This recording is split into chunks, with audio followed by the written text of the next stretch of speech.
Fluent Talk Podcast. From SayAndLearn. Welcome back to the deep dive. We've got a stack of research on the table today, and, well, I think it's going to hit home for a lot of people. I want to start by setting a scene. It's a scene that I think is basically a horror movie. Oh, boy. But it plays out in coffee shops and boardrooms and classrooms every single day. I have a feeling I know exactly where this is going. I bet you do. So picture this. You have spent months, maybe even years, trying to learn a new language. You've been diligent, you've done the apps, you've memorized the vocabulary lists. Mm-hmm. The flashcards. Flashcards, exactly. You understand the grammar rules, at least in theory. And, in the safety of your own bedroom, you feel pretty competent. You can read a news article, maybe follow a slow YouTube video. You're feeling good. You're feeling good. But then you step out into the real world. You're in a cafe in Paris or a taxi in Tokyo. Maybe you're just meeting a new colleague at work. And someone looks you right in the eye and asks you a simple question. And you understand it. That's the crazy part. That's the kicker. You understand them perfectly. You know exactly what they asked. But then, nothing happens. The freeze. It's the freeze. It's that tip of the tongue phenomenon. But it's not just one word. It's your entire ability to communicate. You feel the sweat starting on your palms. Your brain is it's frantically flipping through pages, but the book is completely blank. It's a universal nightmare for language learners. It is. And the worst part is the shame that comes with it. You feel like, I should know this. I studied this. Why am I stupid? And that word right there, stupid. Yeah. That's exactly what we need to dismantle today. Yeah. Because the source material we're diving into makes a very bold, very specific claim. Okay. That freezing moment has absolutely nothing to do with your intelligence. Right. It has nothing to do with whether you're gifted at languages. Mm-hmm. It's just a mechanical failure. A mechanical failure. That's the big hook for this whole deep dive, isn't it? We're looking at a methodology that argues conversation isn't some kind of art form. It's not an intellectual gift. It's a physical, mechanical skill. And if we treat it like it's an intellectual problem, we're always going to fail. But if we treat it like a mechanical one, we can fix it. We can fix it. Exactly. The sources we've got here draw a really sharp line in the sand.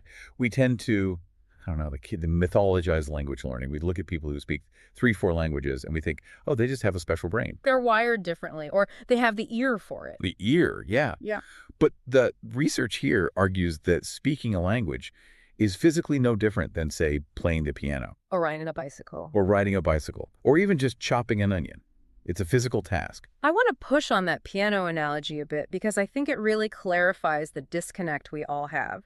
Nobody sits down at a piano for the very first time having only read a book about music theory. Right. And expects to just play a concerto. It would be insane. Of course. You wouldn't expect your fingers to know where to go just because you intellectually understand what a C major chord is. You get the theory, but your hands haven't done the work. But with language, that is exactly what we do. We study the theory, the grammar books, the conjugation tables, and then we get angry at ourselves when our mouths can't perform the music instantly. We do. We get so frustrated. So the gap we're talking about, it's not a knowledge gap, it's a physical one. It's a training gap, a muscle gap.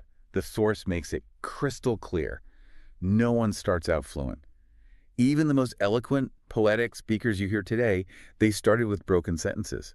They started with bad accents and really simple words. The only difference between that beginner and the master is that the master treated it as a mechanical skill to be practiced.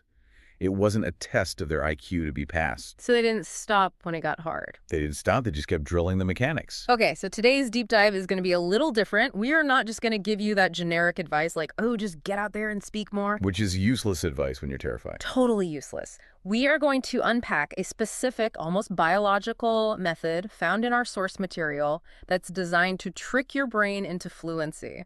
And we've got a lot to cover. We're going to break down something called the input first rule, which really explains why your brain refuses to speak. And we're going to look at a technique called shadowing, which is basically CrossFit for your tongue. I like that.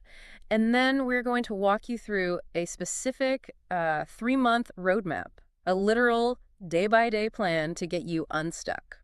Sounds good. So let's start with the biology. If conversation is a machine, how do we turn the darn thing on? Well, to understand the solution, we have to really, really understand the mistake. The source points out that the primary error most beginners make is trying to force speech out before they've put enough language in. They treat the brain like a factory that's supposed to be shipping products on day one, but they've never actually received a shipment of raw materials. That's the input first rule. And it sounds so obvious when you say it like that. You have to hear it to learn it. But I feel like in practice, we all try to bypass that. We want to speak now. We want to be part of the conversation immediately. Yeah. We feel like if we're not speaking, we're not actually learning. It feels passive. It does. It feels passive. And it's just human nature. We want that connection. But your brain needs that input phase for so much more than just learning definitions. When you are listening, I mean, really listening, your brain isn't just cataloging what words mean. Okay, so what's it doing? It's doing something much more complex. Yeah. And it's mostly subconscious. It's performing a statistical analysis. A statistical analysis? That sounds incredibly technical for something that feels so natural, like listening to someone talk. It is technical, but it all happens below the surface. Your brain is analyzing patterns. It's learning sentence construction without you even realizing it.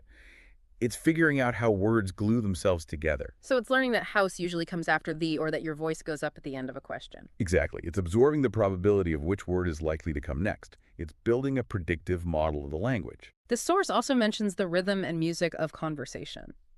That phrase really stuck out to me because language does have a music to it, doesn't it? It's not just data being transferred. It absolutely does. Every single language has a cadence, a stress pattern, a melody. You know, Italian has a certain bounce to it. Right. German has a specific rhythmic stomp.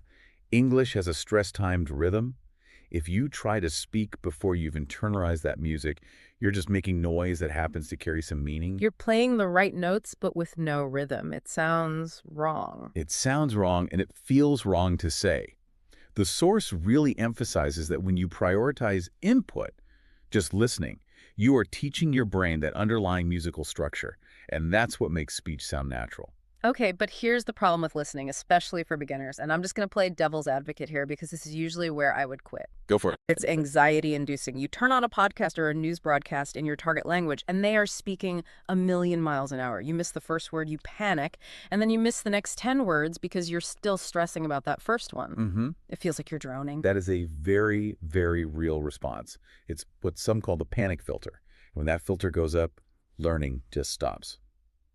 Which brings us to one of the most liberating concepts in this entire deep dive. Okay, I'm ready to be liberated. It's called the 50% rule. The 50% rule. Lay it on us. So the source explicitly addresses this anxiety. Yeah. And the advice is so simple, but it's profound. It says, you do not need to understand every single word. Every word. No. In fact, if you understand 50%, just half of what's being said, that is perfectly acceptable. That's a win. 50%. That feels like a failing grade in school. If I got a 50% on a test, I'd be in big trouble. In school, yes, of course. But in language acquisition, no. The goal of the input stage isn't to pass a comprehension test. The goal is exposure. It's about immersion. So just let it wash over you. Exactly. When you remove that pressure to be perfect, when you stop trying to strangle the meaning out of every single syllable, you allow your brain to relax. And interestingly, it's when the brain is relaxed that it absorbs those patterns most effectively. So it's about catching what you can catch and just letting the rest go by. Precisely. And your brain is smart. It uses context to fill in the gaps. If you hear the man walk the mumble in the park, your brain knows the blank is probably dog. Right. You didn't hear the word, but you understood the sentence. And eventually, if you keep the input high and the pressure low, the source promises that words will just start to come out without thinking too much. You're filling the tank so that eventually the engine can actually run. It sounds like we need to fundamentally change our relationship with ambiguity. We have to become okay with not knowing everything all the time. That is the absolute key to the input phase. You have to learn to be comfortable with ambiguity. Okay, so we're filling the tank, we're listening, but you can't just listen to random stuff once and expect miracles. And this is where we get into the mechanics of memory, right? The source talks a lot about repetition. It does. And I have to be honest, repetition sounds boring. It sounds like being back in grade school, writing lines on the chalkboard. It does. It sounds like total drudgery. But the source argues that repetition is the only way to make the brain strong. And it uses a neuroscience analogy to explain why, which I think makes it a lot more palatable. Let's unpack that. What's actually happening, like, physically in the brain when we repeat things? Okay, so think of your brain like a dense, overgrown forest. When you hear a new word or a new phrase for the very first time, a one-time exposure, your brain creates a small memory connection. It's like walking through tall grass just once. Okay. You leave a faint trail, maybe a few blades of grass are bent over. But if you don't come back, what happens? The grass just grows back, the wind blows it over, the trail disappears in a day. Exactly. Within a day or two, it's gone. That memory is gone. But if you have multiple exposures, you hear it today, you hear it again tomorrow, you hear it next week, you are walking that same path over and over and over. The grass gets trampled down. It gets trampled down. The dirt gets packed. That little path becomes a dirt road, then it becomes a paved street, and eventually it becomes a superhighway. The connection strengthens. The signal travels faster. So the goal is to turn those tiny little mental trails into neurological highways. Precisely. The whole goal, according to the source, is to move the language from the thinking part of the brain, the conscious, slow, effortful part, to the automatic part. And the only vehicle that can build and drive on that highway is repetition. You cannot think your way to automaticity. You have to repeat your way there. So how do we operationalize that? Because just telling someone to listen again can feel a little bit aimless. I need a plan. You do. And the source actually breaks this down into a really specific strategy. It calls it a 4-stage listening method. Yeah, this is a really practical ladder for learning. The whole idea is that you listen to the same piece of audio, maybe it's a 3-minute podcast segment or a short news story multiple times. But, and this is the key, you have a different focus each time. So you're not just zoning out, you have a mission for each listen. You have a mission. Okay, let's walk through the stages. Listen number 1, what's the mission? Stage 1 is just the gist. You listen only to get the general idea. What's the story about? Is it a happy story or a sad one? What's the overall message? You are not worrying about specific vocabulary here at all. You're just orienting yourself in the landscape, getting the lay of the land. That's a perfect way to put it. Okay, so that's the low-pressure listen. Then comes stage 2. Stage 2 is the details. Now that you already know the story, your brain has some free space to focus on the specifics. You're trying to catch the individual words you missed the first time. You're filling in the blanks. You're filling in the blanks. Like, oh, he didn't just say car, he said blue car. Yeah. You're zooming in a little bit closer. And stage 3. Stage 3 is the mechanics. This is for the language nerds, but it's crucial for everyone. Now you know the content, so you can shift your focus to the form. You're noticing pronunciation. You're noticing grammar structures. So, like, why did they use the past tense there? Or how did they link those two words together so smoothly? Exactly. You're analyzing the construction of the bridge. You're not just trying to cross it anymore. You're looking at the nuts and bolts. And then the final boss level, stage 4. Stage 4 is the action. This is the big one. It's where you transition from passive input to active engagement. This is where you start to shadow. Shadowing. This is a term that comes up a lot in serious language learning circles. I know polyglots love this stuff, and the source leans on it really heavily. So for anyone listening who hasn't heard of it, let's define shadowing very carefully. Sure. Shadowing is the act of speaking together with the audio at the same time. You are listening, pausing, repeating, and then playing again. Listen and repeat. No. You are literally trying to talk over the original speaker, matching their speed, their rhythm, their intonation in real time. You are their verbal shadow. Which sounds incredibly difficult. I mean, I've tried this, and it feels like trying to pat your head and rub your belly while you're riding a unicycle. It feels frantic. It is difficult. Yeah. And the source acknowledges that. It feels chaotic at first. You will stumble, you will mumble, you will not get every word. But the reason it's so effective is precisely because it's so fast. How does being fast help? It bypasses the thinking part of your brain. You don't have time to translate in your head. You don't have time to second-guess the grammar rules. You are forced to rely on pure, unadulterated auditory reflex. This connects right back to that gym analogy we touched on earlier. The source calls this whole process the gym of the mouth. It's a perfect metaphor. If you want big biceps, you don't read a book about lifting weights. You go to the gym and you lift the weights. Yeah. And you don't just lift them once a month and expect results. To build conversation skills, you have to physically build the muscles in your mouth. Your tongue, your lips, your jaw, your throat. They all need to get used to making these new, specific sounds in a very specific order. I don't think people realize that speaking is a physical act. It's athleticism on a micro scale. Your tongue has to hit the roof of your mouth at the exact millisecond. Your vocal cords vibrate in a certain way. It requires incredible coordination. Completely. And the source compares it to a musician practicing a song. A pianist plays the same scales, the same difficult measures, over and over and over again until their fingers just move without conscious thought. That's muscle memory. That is muscle memory. And shadowing creates muscle memory for language. It improves your pronunciation because you're mimicking a native speaker perfectly. It improves your rhythm. And most importantly, it dramatically increases your speed. Because your mouth just knows where to go next. It's not waiting for instructions from the translation center of your brain, which is the slow part. Exactly. You are literally rewiring the connection between your ear and your mouth. Yeah. And you're cutting out the slow, analytical middleman. You're training your mouth to be faster than your conscious mind. Okay, so we're listening, we're repeating, we're shadowing, we're building up those muscles, but eventually we have to actually construct our own thoughts. We have to go out and speak to real people. Right. And this is where the fear comes roaring back. What if I sound stupid? What if I make a mistake? The trap of perfectionism. The source identifies this as the single biggest barrier to fluency. Trying to sound like a native speaker or even just sound smart too soon it's dangerous. It causes massive stress, and that stress usually leads to quitting. We hold ourselves to this impossible standard where if we aren't poetic and witty, we just shouldn't speak at all. It's all ego, isn't it? At the end of the day, we just don't want to look foolish. It is 100% ego, and the source argues that you have to kill your ego to learn a language. You have to be willing to sound a little silly. So what's the alternative then? How do we lower the bar without just, speaking complete gibberish? We have to accept a new prime directive. Yeah. Communication is more important than perfection. The source suggests focusing on taking small steps, using only the words you already know. And it gives this fantastic technique for when you get stuck. I loved this one. It's called the chef technique, or, in linguistics, we'd call it circumlocution. Okay, so let's paint the scenario. You're in a conversation, and you want to talk about a really good meal you had, but you completely forget the word for chef. It's just gone. Total blank. What do most people do? Most people freeze. They panic.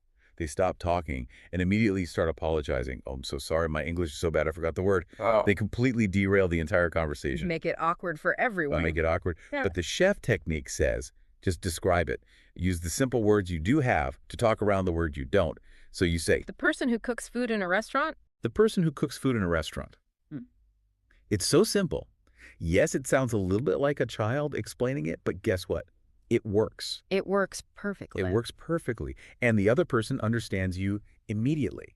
They might even help you and say, oh, you mean the chef? And then, boom, you've just learned the word in a real context. You have successfully communicated. Right. The lesson here is that the goal is to be understood, not to be a walking dictionary. If you describe what you mean, you are fluent enough to survive that conversation. I think about it like playing a game of charades. You don't just stop the game because you can't perfectly act out the movie title. You find another way to gesture, another way to get your team to guess it. That is a great comparison. Language is a game of charades, but you're using the words you know to explain the words you don't. That one mindset shift is huge. It takes all the pressure off of finding the perfect word and puts the focus on getting the idea across. And the very same thing applies to grammar. The source takes a very pragmatic, very realistic stance here. It says, learn grammar, sure, it's important, but do not worry about it while you are speaking. Don't let it paralyze you. Do not let it paralyze you. If you use the wrong verb tense, if you say, I go to the store yesterday instead of I went, people will still understand you 99.9% of the time. Context does all the heavy lifting. Right. If you prioritize grammar overflow, you'll be technically correct, but painfully silent. If you prioritize flow over grammar, you'll actually be having a conversation. Precisely. You can always fix the grammar later. You can't fix silence. As saying goes, you can't steer a parked car. You have to get the car moving first. Then you can worry about steering it perfectly. This all brings us to a really interesting redefinition of what fluency actually means. Because I think when most of us hear the word fluent, we think fast. Yes. We think about that person who just rattles off sentences at lightning speed like an auctioneer or something. That is the great speed myth. And the source debunks this explicitly. Fluency is not about speaking fast. I mean, think about how you speak your native language. Do you sprint through every single sentence? No, of course not. I pause. I think I, emphasize certain words. Sometimes I struggle to find a word in my own language. Exactly. True fluency, as defined by the source material, is about three things: Speaking naturally, speaking clearly, and having no long, awkward, painful pauses. It's about the smoothness of the delivery, not the velocity. It's all about flow. It's the difference between a sputtering, stalling race car and just a smooth Sunday drive. You don't have to be going 100 miles an hour to be driving well. You just need to stay on the road and not stall the engine. That's it. And the source actually breaks down the growth of fluency into 3 distinct stages, which I think is really helpful for our listeners to kind of benchmark where they are. It helps you see the progress, even when it feels really slow. Okay, let's walk through these stages so people can self-diagnose. What's stage 1? Stage 1 is translation. This is where most of us start. You hear English, you translate it into your native language in your head, you formulate a response in your native language, you translate that back into English, and then finally you speak. I call this the CPU overheat phase. It is slow, it is exhausting, and it's incredibly mechanical. You can literally feel your brain burning calories doing all that work. It is exhausting. Yeah. But it's a necessary first step. It's the training wheels on the bike. Then, with practice, you move to stage 2, phrasing. It's phrasing. This is where all that repetition starts to pay off. Yeah. You begin to remember whole chunks of language. You don't have to build how are you from scratch every time. You just grab the pre-made how are you chunk and use it. You're focusing on meaning, not on construction. So you aren't assembling the car part by part anymore. You're just grabbing the whole engine block and putting it in. Right. You're dealing with bigger, prefabricated pieces. And then finally, stage 3 is automatic. This is the holy grail. Natural response without conscious thought. You hear, you understand, you reply. The barrier between thought and speech has completely dissolved. You aren't translating anymore. You are just being. That sounds absolutely amazing. But how do we get there? How do we get from translation to automatic? Is it just about spending hours and hours every single day studying? Because frankly, most of our listeners don't have hours. They have jobs, kids, lives. Surprisingly, the answer is no. You do not need hours and hours. The source introduces what it calls a golden rule regarding intensity versus consistency, and it states it very clearly. 15 minutes every day is better than 2 hours once a week. That feels so counterintuitive. I mean, 2 hours is 120 minutes. 15 minutes a day for a week is, what, 105 minutes? Mathematically, the binge session is more time? Mathematically, yes, but biologically, absolutely not. Our brains don't work like that. Brain retention relies on regularity. It relies on daily contact. Remember the path and the tall grass? Right, the superhighway. The superhighway. If you walk that path for 2 hours on a Sunday, and then you ignore it for 6 straight days, the grass grows back. The neural pathways weaken. But if you walk it for just 15 minutes every single day, the path stays clear. The grass never has a chance to grow back. So it's about keeping those neural pathways active. That's all it is. Binge learning simply does not work for long-term skill acquisition. It feels productive, but it's not. That is actually really encouraging for busy people. You don't have to clear your whole schedule. You just need to find 15 minutes. Maybe it's your commute. Maybe it's while you're doing the dishes. Exactly. Consistency beats intensity every single time. But okay, here comes the other excuse, and I've definitely used this one. I'm sure you have too. I don't have anyone to practice with. Yeah. I live alone, or I don't know any native speakers. How can I practice conversation by myself? The no partner excuse. Yeah. It's the ultimate get out of jail free card for not practicing speaking. But the source tackles this head on and essentially says, you don't need a partner. You are enough. So what, talk to yourself? Talk to yourself. Yeah. I know it sounds a little crazy. It might look a little crazy if you do it on the bus, but it is highly, highly effective. The source suggests something it calls solitary practice. The simplest way is to just narrate your day. Like you're the play-by-play announcer for your own life. Exactly that. While you're cooking dinner, just say out loud, okay, I'm cutting the onions. The pan is getting hot. Where is the salt? Ah, here's the salt. While you're walking the dog, describe the weather. The sky is blue today. It is a little cold. The dog is pulling on the leash. What's the real benefit of this, aside from, potentially annoying your roommates or your family? It does 2 crucial things. First, it gets you used to thinking in English. It forces you to bridge that gap between having a thought and verbalizing it. And second, it allows you to practice pronunciation and rhythm without the fear of judgment. Right. If you mess up a word while talking to your frying pan, the frying pan isn't going to laugh at you. That is true. The frying pan is a very non-judgmental conversational partner. It completely lowers the stakes. You're just building that connection between your brain and your mouth in a totally safe environment. The source also suggests asking and answering your own questions out loud or pretending to talk to a friend on the phone, even just repeating phrases in the shower. It's all about maximizing that gym time for your mouth. So we have the philosophy conversation is a mechanical skill. We have the techniques input first, shadowing, circumlocution. Now let's land this plane with the concrete action plan. The source lays out a very specific 3-month plan for total transformation. If you are listening to this deep dive and you want to start today, this is your roadmap. Yep, it's a 5-step daily regimen, and it's designed to fit into that 15 to 20-minute window we talked about. It's concise, but it's incredibly potent if you stick with it. Okay. Step 1. Listen daily. Find 10 to 15 minutes of what the source calls slow English or comprehensible input. This could be a podcast for learners, a YouTube channel with clear speakers, or an audiobook you know well. Just get the raw materials into the factory every single day. Repetition. Do not just consume new content constantly like it's a social media feed. Pick one episode or one audio file and listen to it at least 3 times in 1 week. Remember the stages, gist, details, mechanics. Squeeze all the juice out of that one piece of content. Make your brain work for it. Okay. Step 3. Shadowing. After your second or third listen, when you know the content pretty well, try shadowing a small part of the audio, even just for 1 minute. Talk over the speaker. Feel the rhythm in your mouth. Get those muscles burning a little bit. Step 4. Output. Speak out loud daily. Use those self-talk techniques we just talked about. Narrate your life for just a few minutes while you're making coffee or driving to work.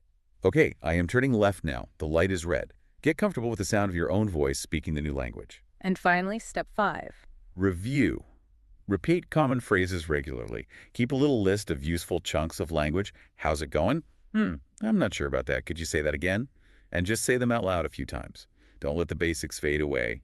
You have to keep those neural highways paved. And the claim here is that if you do this, if you really commit to this, for 3 months, you won't just be a little better, you will be transformed. The source promises that you will feel more confident, you'll respond faster, and you will actually start to enjoy speaking. It moves conversation from being a source of stress to a source of joy. Yeah. You stop fighting with the language and you just start using it. And that leads us to the outro and what the source calls the beautiful moment. It's a lovely image to end on, I think. The source describes a future day, maybe months from now, where you're in a conversation and you suddenly realize you weren't thinking about English anymore. You're not translating. You aren't worrying about the verb tense. You're just speaking. You're just connecting with another human being. And that is the moment where all the mechanics disappear and true communication finally begins. But to get there, we have to accept that conversation is a journey, not a race. It doesn't matter if you're slow today. It doesn't matter if you have to describe a chef as the person who cooks food. Every single day is a step forward. Absolutely. It is a process of accumulation, one day at a time. So, to leave everyone with something to think about, here's a final provocative thought. We've talked a lot today about mechanics and brain science. But the source mentions that real fluency comes when we stop planning every word. Right. When we let go. When we let go. So I want you to ask yourself, how much of your hesitation, how much of that freezing up is actually just a fear of simplicity? We all want to sound smart and sophisticated and witty. Of course. But what if the key to sounding smart in a second language is actually allowing yourself to sound simple first? What if you gave yourself permission to speak like a child so that eventually you can speak like an adult? That's a powerful reframing. Vulnerability is the price you pay for fluency. So treat your next conversation not as a test of your intelligence, but as a gym session for your mouth. Go get those reps in. Thanks for diving in with us today. Keep practicing. We'll see you next time.